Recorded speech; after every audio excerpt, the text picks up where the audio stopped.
ഇന്ന് ഏറെ സന്തോഷം. ഡോക്ടർ കിരൺ കുഞ്ഞു കുട്ടികളുടെ സർജനാണ് ഇന്ന് നമ്മളോടൊപ്പമുണ്ട്. അങ്ങയുടെ ഏറ്റവും വലിയൊരു പ്രത്യേകത ജന്മന അല്ലെങ്കിൽ ജനിച്ചു വീഴുന്ന കുട്ടികളുടെ വലിയ കോംപ്ലിക്കേറ്റഡ് സർജറീസ് അങ്ങ് ചെയ്തിട്ടുണ്ട്. അപ്പം എപ്പോഴും ഇതിനെപ്പറ്റി അറിയാൻ ആൾക്കാർക്ക് ഒരു ആഗ്രഹമുണ്ടാകും. അതായത് ഒരു അമ്മ ഗർഭം ധരിക്കുന്ന ഒരു സമയം അല്ലെങ്കിൽ ഒരു സ്ത്രീ ഗർഭം ധരിക്കുന്ന സമയത്ത് ഇപ്പോഴത്തെ ആധുനിക രീതിയിലുള്ള സ്കാനുകളെല്ലാം കൊണ്ടും കുട്ടിക്ക് എന്തെങ്കിലും രീതിയിലുള്ള പ്രയാസങ്ങളുണ്ടെങ്കിൽ മുൻകൂട്ടി അറിയാൻ പറ്റുന്ന നമുക്ക് എല്ലാവർക്കും അറിയാം. അങ്ങനെ അറിയാൻ പറ്റുന്ന സാഹചര്യങ്ങളിൽ ഒരു പീഡിയാട്രിക് സർജന് അതിൻ്റെ റോൾ എന്തായാലും? പീഡിയാട്രിക് സർജൻ്റെ മെയിനായിട്ടുള്ള ഒരു റോൾ എന്ന് പറഞ്ഞാൽ നമ്മൾ basically we deal with congenital anomalies എന്ന് വെച്ചാൽ ജന്മനാൽ ഉണ്ടാവുന്ന ചില തകരാറുകൾ അത് നമ്മൾ കറക്റ്റ് ചെയ്ത് കൊടുക്കുക. അതാണ് ഒരു പീഡിയാട്രിക് സർജൻ്റെ മെയിനായിട്ടുള്ള റോൾ.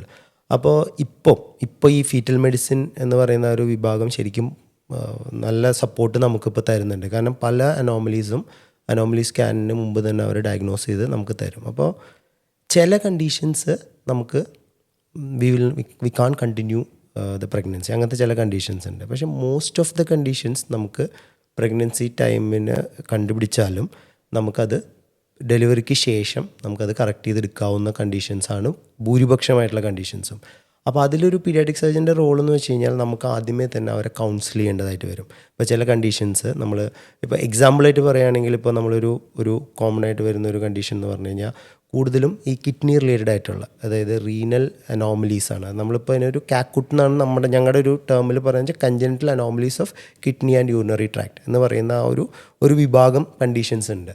അപ്പോൾ അതിൻ്റെ ഒരു ടിപ്പ് ഓഫ് എൻ ഐസ്ബർഗ് എന്ന് നമ്മൾ പറയും. എന്ന് വെച്ചാൽ ഒരു ഹൈഡ്രോനെഫ്രോസിസ് എന്ന് വെച്ചാൽ കിഡ്നിയിൽ ജസ്റ്റ് ഇപ്പോൾ സാധാരണക്കാരൻ്റെ ഭാഷയിൽ പറഞ്ഞാൽ വെള്ളക്കെട്ട്. ഇപ്പം ഞാൻ പലപ്പോഴും നമ്മുടെ ഒ പിയിൽ വരുന്ന പേഷ്യൻസ് ഇങ്ങനെ വെച്ചാൽ ഇത് കാണുമ്പോൾ തന്നെ ഒരു പാനിക്കായിട്ടാണ് വരിക. അയ്യോ സാർ, കിഡ്നിയിൽ ഒരു ബ്ലോക്ക്, വെള്ളം കെട്ടി നിൽക്കുന്നു, അങ്ങനെയൊക്കെ പറഞ്ഞിട്ട്. അപ്പോൾ ആ കണ്ടീഷൻസ് നമ്മൾ ചില കാര്യങ്ങളുണ്ട്, അത് ചിലത് നമ്മൾ അവരോട് പറയും ഇങ്ങനെയാണ്, ഇന്ന കാര്യങ്ങളായിട്ടാണ് ചെയ്യേണ്ടി വരിക. അപ്പോൾ അവരെ ബേസിക്കലി നമ്മൾ അവെയർ ആക്കുകയാണ്. അതായത് ഇന്ന കണ്ടീഷൻ, ഇത് ചിലത് ബ്ലോക്ക് ആയിരിക്കാം, ചിലത് കിഡ്നിയിലോട്ട് യൂറിൻ തിരിച്ച് കയറുന്നതായിരിക്കാം. ബ്ലോക്ക് ആണെങ്കിൽ ചില 2 കിഡ്നിയിൽ, അതായത് ബ്ലാഡർ ഔട്ട്ലെറ്റ് ഒബ്സ്ട്രക്ഷൻ എന്ന് പറയും നമ്മൾ, അതായത് കിഡ്നി യൂറിൻ പാസ് ചെയ്യുന്ന സ്ഥലത്ത് ബ്ലോക്ക് വരുന്ന ഒരു കണ്ടീഷനുണ്ട്, അതായത് പോസ്റ്റീരിയർ യൂറിത്രൽ വാൽവ് എന്നൊക്കെ പറയും. അപ്പോൾ അങ്ങനത്തെ ഒരു കണ്ടീഷനൊക്കെ ആണെങ്കിൽ നമ്മൾ കുറച്ചും കൂടിയും അത് നേരത്തെ ഇൻ്റർവെൻഷൻ വേണം. അല്ലാത്ത കണ്ടീഷൻസ് നമ്മൾ ഡെലിവറിക്ക് ശേഷം അൾട്രാസൗണ്ട് ചെയ്ത് മുന്നോട്ട് നീങ്ങുക. അതൊരു കിഡ്നി റിലേറ്റഡ് ആയിട്ട്. ഇപ്പോൾ ബവൽ റിലേറ്റഡ് ആയിട്ട് വരും, അതാണ് കുറച്ചും കൂടി എമർജൻസി സിറ്റുവേഷൻ വരുന്നത്. ചിലപ്പോൾ ചില കുട്ടികൾ ജനിച്ച് വീഴുമ്പോൾ തന്നെ അന്നനാളം കണക്റ്റഡ് ആയിരിക്കില്ല, അതായത് അന്നനാളത്തിൽ ഒരു ഡിഫക്റ്റ് ഉണ്ടാവും. അപ്പോൾ കുട്ടിക്ക് തുപ്പലിറക്കാൻ പറ്റാത്തൊരു കണ്ടീഷൻ വരും. അത് നമ്മൾ എമർജൻസി ആയിട്ട് നമ്മൾ നെഞ്ച് തുറന്ന് ശസ്ത്രക്രിയ ചെയ്യേണ്ടതായിട്ട് വരും. അത് ട്രക്യൂസോഫേജിയൽ ഫിസ്റ്റുല എന്ന് പറയും. പിന്നെ അതുപോലെ തന്നെ നമ്മുടെ ബവൽ റിലേറ്റഡ് ആയിട്ടുള്ള കുറച്ച് കണ്ടീഷൻസ് ഉണ്ട്, അട്രീഷ്യാസ്, അതായത് ബവലിൻ്റെ കണ്ടിന്യൂറ്റി ഉണ്ടാവില്ല. അതാണെങ്കിൽ ഇതുപോലെ പച്ച നിറത്തിലുള്ള വോമിറ്റിംഗ് ആയിട്ടായിരിക്കും ബേബി ജനിച്ച് കഴിഞ്ഞാൽ തന്നെ വരിക. അപ്പോൾ നമ്മളതും വിതിൻ ഒരു 1 or 2 ഡേയ്സിനുള്ളിൽ നമ്മൾ കറക്റ്റ് ചെയ്ത് കൊടുക്കേണ്ടതായിട്ട് വരും. ഡോക്ടർ, ഇത്തരം കുഞ്ഞുങ്ങൾ ഈ സർജറി കഴിഞ്ഞിട്ട് സാധാരണ ജീവിതം തന്നെയുള്ള അവർ നയിച്ചു പോകുന്നത്, അവർക്ക് വേറെ ബുദ്ധിമുട്ടുകളൊന്നും ഉണ്ടാവാറില്ലല്ലോ അല്ലേ? ഇല്ല, സാധാരണ ജീവിതം തന്നെയാണ് നയിച്ചു പോകുന്നത്. അപ്പോൾ അതിലെപ്പോഴും എന്താണെന്ന് വെച്ച് കഴിഞ്ഞാൽ അത് പാരൻസിനൊരു വലിയ റോളുണ്ട്. അതാണ് നമ്മളിത് നേരത്തെ തന്നെ നമ്മൾ കൗൺസിലിംഗ് സ്റ്റാർട്ട് ചെയ്യുക എന്ന് പറയുന്നത്. അതായത് ടീം ഓഫ് നിയോനറ്റോളജിസ്റ്റ്, പിന്നെ ദർ ബി ഫീറ്റൽ മെഡിസിൻ, അത് കഴിഞ്ഞാൽ നമ്മൾ സർജൻസ്. അപ്പോൾ ഇവർ 3 പേരും കൂടി ആദ്യമേ തന്നെ നമ്മൾ ഇവരെ ഇങ്ങനെ കൗൺസിൽ ചെയ്ത് ഓൾറെഡി ചെയ്ത സർജറീസിൻ്റെ പാരൻസിൻ്റെ ഒരു ഗ്രൂപ്പൊക്കെ ഉണ്ട്. അപ്പോൾ അവരും ഭയങ്കരമായിട്ട് സപ്പോർട്ട് ചെയ്യും. ഇവരെയൊക്കെ നമ്പേഴ്സ് നമ്മുടെ കയ്യിലുണ്ട്. അപ്പോൾ നമ്മൾ ഇങ്ങനത്തെ കണ്ടീഷൻ ഐഡൻറ്റിഫൈ ചെയ്ത് കഴിഞ്ഞാൽ ഫസ്റ്റ് അവർക്ക് നമ്മൾ ആ ഒരു സപ്പോർട്ട് കൊടുക്കുക എന്നുള്ളതാണ് ഫസ്റ്റ് ആയിട്ടുള്ള കാര്യം. ആദ്യമേ തന്നെ അവരോട് പറയാം, ഇപ്പോൾ പറഞ്ഞ മാതിരി നിങ്ങളുടെ കുട്ടിക്ക് ഒരു അനോമലി വന്നു, പക്ഷേ അതുകൊണ്ട് ഇവിടെ വെച്ച് തീരുന്നില്ല. If you give them good support, corrective surgery, അവരും ഏതൊരു കുട്ടീനെ പോലെ തന്നെ ഭാവിയിൽ അതേപോലെ തന്നെ മുന്നോട്ട് പോകും. അത് നമ്മൾ എങ്ങനെ തെളിയിക്കുന്നത് വെച്ച് കഴിഞ്ഞാൽ നമ്മൾ മുമ്പ് ചെയ്ത പിള്ളേരുടെ അവരുടെ ബർത്ത്ഡേയുടെ ഫോട്ടോസും കാര്യങ്ങളൊക്കെ ഷെയർ ചെയ്തിട്ടാണ് ചെയ്യുന്നത്. അപ്പോൾ ഈ ഒരു കാര്യമാണ് ഇതിൽ ബേസിക്കലി ഇവരെ കൂടെ എടുക്കുക. We are starting a journey, we are taking our parents with us, അത്രയേ ഉള്ളൂ. അതാണ് എൻ്റെ മെയിൻ. അതിൽ ഭയം എന്നൊരു കാര്യം മാറ്റി നിർത്തുകൊണ്ട് അതിൽ പ്രത്യാശയോടുകൂടി ഒരു സപ്പോർട്ടാണ് വേണ്ടത്. എക്സാക്ട്ലി, ഇതാണ് ഞാൻ എല്ലാ പീഡിയാട്രിക് സർജറിയുടെ ഒരു ഇതെന്ന് പറഞ്ഞാൽ തന്നെ ഞാൻ നമ്മൾ തമാശയ്ക്ക് പറയുന്നത് അങ്ങനെ ഗോഡിന് ചെറിയൊരു എറർ പറ്റിയത് നമ്മൾക്കത് കറക്റ്റ് ചെയ്ത് കൊടുക്കാനുള്ള ഒരു അവസരം നമുക്ക് കിട്ടി എന്നുള്ളതാണ് ഒരു പീഡിയാട്രിക് സർജന്റെ ഒരു. ആധുനിക വൈദ്യശാസ്ത്രം മുന്നോട്ട് ഇത്രയും വളർന്ന സ്ഥിതിക്ക് ഇത് ഒരു സ്ത്രീ ഗർഭം ധരിക്കുന്ന സമയം തന്നെ ഇത് കണ്ടുപിടിക്കാൻ അല്ലെങ്കിൽ ആ കുട്ടിയുടെ വളർച്ചയിൽ കണ്ടുപിടിക്കാൻ പറ്റുന്നതാണ് ഏറ്റവും വലിയ കാര്യം. ഏറ്റവും വലിയ കാര്യം. കാരണം നമുക്കത് ഓൾറെഡി അവരെ കൗൺസിൽ ചെയ്യാൻ പറ്റും. പിന്നെ ചില കണ്ടീഷൻസിന് ഇപ്പോൾ നമ്മൾ ചിലപ്പോൾ ഏർലി ഫീറ്റൽ ഇൻ്റർവെൻഷൻ, ഇപ്പോൾ നമ്മളിപ്പോൾ ബേസിക് ആംനോട്ടിക് ഷണ്ടിങ് എന്നൊക്കെ പറയുന്ന പോലത്തെ ചെറിയ ചെറിയ ആൻറ്റിനേറ്റൽ ഇൻ്റർവെൻഷൻസും നമ്മുടെ ഫീറ്റൽ മെഡിസിൻ ഡോക്ടേഴ്സും ചെയ്യുന്നുണ്ട്. അപ്പോൾ അതും കൂടി വന്നു കഴിഞ്ഞപ്പോൾ ശരിക്കും ഞങ്ങൾക്ക് കുറച്ചും കൂടിയും നമ്മുടെ ജോബ് കുറച്ചും കൂടി ഈസി ആയി. ഈ ആൻറ്റിനേറ്റൽ പീരീഡിലെ സമയം, ഈ 9 മാസം ആൻറ്റിനേറ്റൽ പീരീഡിൽ ഒരു ഫീറ്റൽ മെഡിസിൻ്റെ റോൾ വളരെ ഇമ്പോർട്ടൻ്റ് ആണ്. എക്സാക്ട്ലി. പല ആൾക്കാരും ഫീറ്റൽ മെഡിസിനെ 5-ാം മാസത്തിലെ ഫീറ്റൽ മെഡിസിനെ സ്കാൻ ഒഴിവാക്കുന്നത് ഇത്തരം ഒരു വലിയ പ്രശ്നങ്ങളിലേക്ക് അത് പോകാൻ സാധ്യതയാണ്. സത്യമായിട്ട് പറയാൻ ഞാൻ എപ്പോഴും പറയുന്നതാണ്, because they have a role. Because ഹിന്ദു വന്നതിന് ശേഷം നമുക്കും അങ്ങനെ തന്നെയാണ്.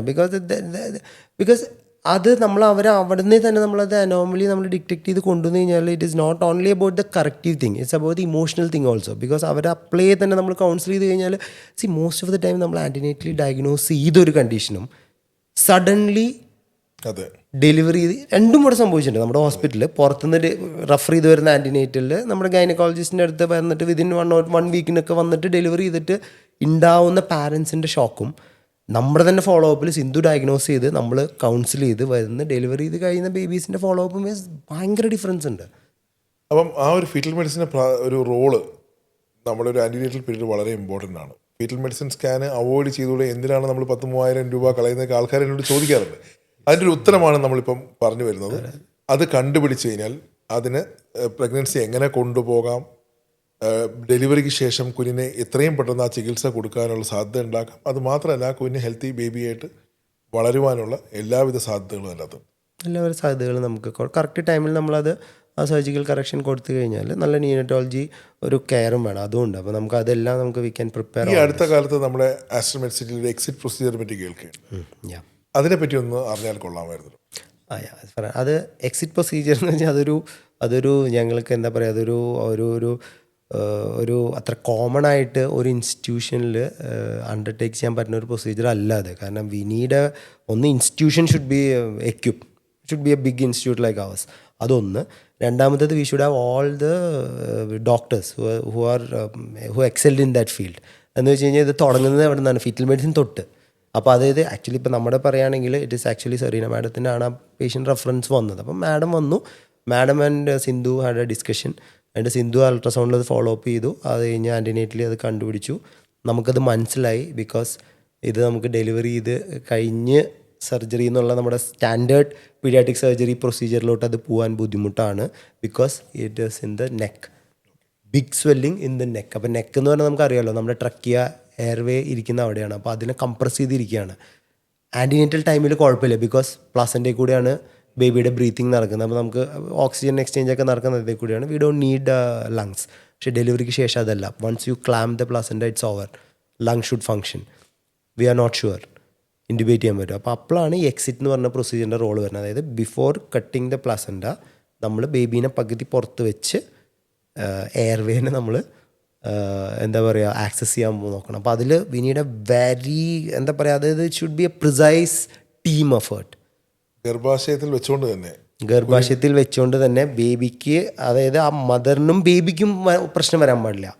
So the gynaecologist and the gynaec side anaesthetist along with the pediatric surgery, ENT, with the anesthesia team taking care of the baby. അപ്പോൾ അവിടെ എയർവേ എങ്ങനെയെങ്കിലും സെക്യൂർ ചെയ്യുക, എന്നിട്ടേ കട്ട് ചെയ്യാൻ പറ്റുള്ളൂ. അപ്പോൾ ഇറ്റ് വാസ് എ വെരി എന്താ പറയുക, അതൊരു ഭയങ്കര വളരെ ഭംഗിയായിട്ട് ജീവിക്കുന്നുണ്ട്. കുട്ടി വളരെ നന്നായി ജീവിക്കുന്നുണ്ട്. അത് മാത്രമല്ല the whole anaesthesia head Suresh sir. അപ്പോൾ സുരേഷ് സാറിൻ്റെ ഒരു ഇതുണ്ടായിരുന്നു, പിന്നെ കവിത ഉണ്ടായിരുന്നു. അപ്പോൾ ഇവരെല്ലാവരും കൂടിയാണ് നമുക്ക് ആ ഇൻറ്റുബേറ്റ് ചെയ്ത് തന്നതോടുകൂടിയാണ് ശരിക്കും ആ കുട്ടി ശരിക്കും രക്ഷപ്പെട്ടത്. ബിക്കോസ് അതർവൈസ് ആ സമയത്ത് ഒരു എയർവേ ആക്സസ് ചെയ്യാനെന്ന് പറഞ്ഞാൽ ഇറ്റ് വാസ് ഇമ്പോസിബിൾ ആക്ച്വലി. പക്ഷെ അതുകൊണ്ട് നമ്മൾ രക്ഷപ്പെട്ടു. പിന്നെ we did A elective surgery. ഒരേ സമയത്ത് അമ്മയുടെ ജീവനെയും സംരക്ഷിച്ചുകൊണ്ട് അമ്മയുടെ ഗർഭപാത്രത്തിൽ വെച്ചുകൊണ്ട് കുഞ്ഞിന്റെ ശസ്ത്രക്രിയ കംപ്ലീറ്റ് ചെയ്യും, ഇറക്കാനും പറ്റി. കംപ്ലീറ്റ് ചെയ്യാനും പറ്റി. അമ്മയ്ക്കും കുട്ടിക്കും ഒരു പ്രശ്നമില്ലാതെ നമ്മളത് ചെയ്തു. ഇപ്പോൾ കുട്ടി ആക്ച്വലി ENT ഇപ്പോൾ ആ ഒരു ട്രക്കിയോസ്റ്റമി ക്ലോസ് ചെയ്തു. ബേബിയുടെ ഫസ്റ്റ് ക്രൈ നമ്മളിപ്പോൾ ലാസ്റ്റ് ഇവിടുത്തെ ആസ്റ്ററിൻ്റെ ഒരു നോളജ് ഇത് നമ്മളെല്ലാ സാറ്റർഡേയും ഇതുപോലെ നമ്മുടെ ഇങ്ങനത്തെ എക്സലൻറ്റ് ക്ലിനിക്കൽ ഇത് പ്രസൻറ്റ് ചെയ്യുന്ന ഒരു പ്രോഗ്രാം ഉണ്ട്. അപ്പോൾ അതിൽ നമ്മൾ പ്രസൻറ്റ് ചെയ്തു. And baby had his first cry. Great. Very happy. അതാണ് ഒരു പീഡിയാട്രിക് സർജന്റെ ഏറ്റവും കൂടുതൽ സന്തോഷം കിട്ടുന്ന കാര്യം. പീഡിയാട്രിക് സർജന് അത് ഇൻവോൾവ് ചെയ്ത് എല്ലാവർക്കും സന്തോഷം കിട്ടിയ ഒരു കാര്യമാണ് അത്. പിന്നെ basically paediatric surgery is a speciality which can work alone because നമുക്ക് we need support. We need excellent support from the gynaec side because they are bringing antenatal cases, excellent support from the fetal medicine, then anaesthesia. നമുക്ക് എല്ലാ അതാണ് വേറെ, അത് I come to that later. പിന്നെ വരുന്നത് it is നമ്മുടെ എന്താ പറയുക, NICU and PICU, paediatric support. ഇത് നമുക്ക് വേണം. ഈ എന്തുകൊണ്ട് ഈ എല്ലാം സൗകര്യങ്ങളുള്ള ആശുപത്രിയിൽ വെച്ച് ഇത്തരം ഡെലിവറി കണ്ടക്ട് ചെയ്യണമെന്ന് പറയുന്നതിൻ്റെ ഒരു ഉദാഹരണം അതാണ്. കാരണം ഈ സംവിധാനങ്ങളില്ലെങ്കിൽ ഈ അവസാന ഘട്ടത്തിൽ ആളെയും കൊണ്ട് നമ്മൾ അങ്ങോട്ടും ഇങ്ങോട്ടും ഓടേണ്ടി വരും. അപ്പോൾ ഈ സംവിധാനങ്ങളുള്ള ആശുപത്രിയിൽ തന്നെ ഇത്തരം കോംപ്ലിക്കേറ്റഡ് ഡെലിവറി നടത്തണം. കാരണം അതിൽ എല്ലാവിധ ഡോക്ടേഴ്സും സപ്പോർട്ടും എക്യുപ്മെൻറ്റ് സപ്പോർട്ടും നിമിഷ നേരം കൊണ്ട് അവിടെ ഉണ്ടാവും. അത് മാത്രമല്ല പറഞ്ഞാൽ there is one more additional point is നമ്മൾ എല്ലാം ഉള്ളൊരു സ്ഥലം എന്ന് വെച്ച് കഴിഞ്ഞാലും ഈ നമ്മളിപ്പോൾ നിയോനിറ്റോളജി ഡോക്ടറോട് ചോദിച്ചാൽ പറയും neonatal transfer is the most difficult thing. Lot of things even from the 6th floor to the theatre. നിങ്ങൾക്ക് പറയാൻ അന്വേഷിച്ചറിയാം എത്രയൊക്കെ കോലാഹലങ്ങളുണ്ട്. Because we need at intubator, അതിൽ ഓക്സിജൻ ഉണ്ട്, ലോട്ട് ഓഫ് തിങ്സ്. അപ്പോൾ നിങ്ങളൊന്ന് ആലോചിച്ച് നോക്ക്, കിലോമീറ്റേഴ്സായി ഒരു ബേബിനെ ട്രാൻസ്ഫർ ചെയ്യാം. അപ്പോൾ എപ്പോഴും ഇവർ പറയണത് എന്താണെന്ന് വെച്ച് കഴിഞ്ഞാൽ safest place is inside the mother's womb to transfer the baby.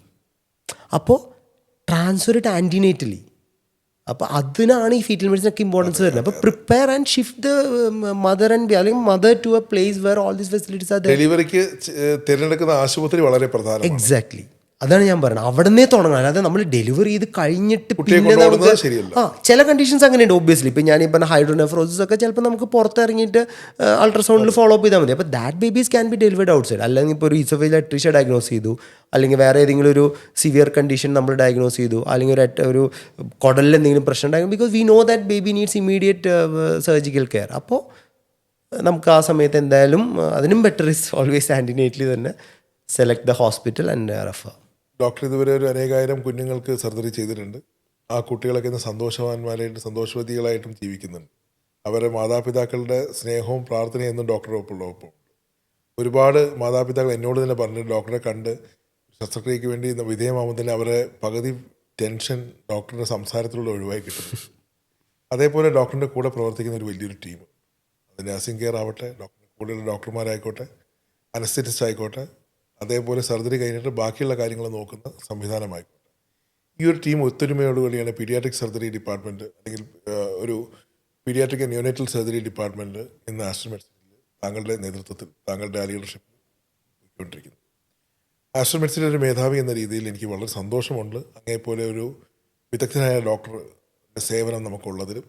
അത് മാത്രമല്ല, ഞാൻ നേരത്തെ പറഞ്ഞ പോലെ ആയിരക്കണക്കിന് കുട്ടികളുടെ പുഞ്ചിരി കാണാൻ പറ്റുന്നത്, അല്ലെങ്കിൽ മരണമുഖത്ത് നിന്ന് തന്നെ തിരിച്ചു കൊണ്ടുവന്ന് ജീവിപ്പിക്കുന്ന ദൈവം കഴിഞ്ഞാൽ രണ്ടാമത്തെ ഒരു ദൈവമായിട്ട് അവർ അങ്ങേ കാണുന്നു എന്നുള്ളതാണ്. ഇത് മുന്നോട്ട് കൊണ്ടുപോകാനുള്ള എല്ലാവിധ ആശംസകളും എല്ലാവിധ പ്രാർത്ഥനകളും അങ്ങയോടൊപ്പം തന്നെ നമുക്കുണ്ട്. നമ്മൾ മുന്നോട്ട് പോകും. Thank you very much.